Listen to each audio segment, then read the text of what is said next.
GDP adalah total nilai produksi barang dan jasa di dalam suatu negara selama 1 tahun.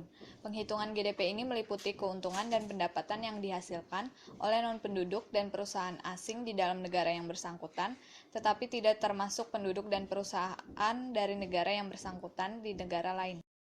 Siklus ini menunjukkan aliran uang, di mana terdapat rumah tangga yang menyediakan tenaga kerja untuk perusahaan, dan tenaga kerja tersebut digunakan perusahaan untuk memproduksi suatu barang yang dapat dijual kembali ke rumah tangga.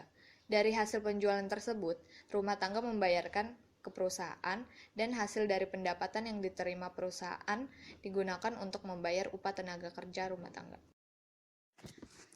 Kita dapat menghitung GDP dengan menggunakan total income dan total expenditure. Kedua cara penghitungan GDP ini harus sama, karena setiap transaksi melibatkan pembeli dan penjual.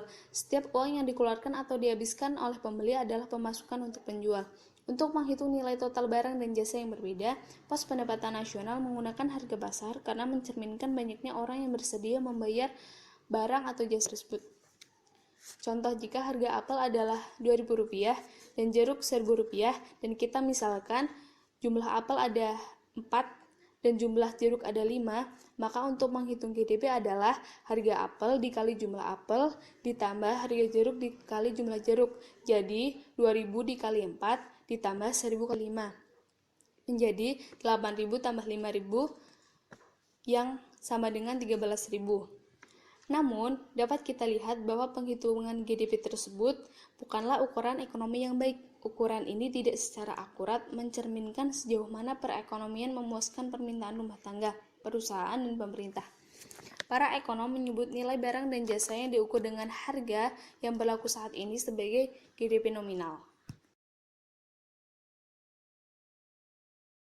Ukuran kemakmuran ekonomi yang lebih baik akan menghitung output barang dan jasa perekonomian dan tak akan dipengaruhi oleh perubahan harga.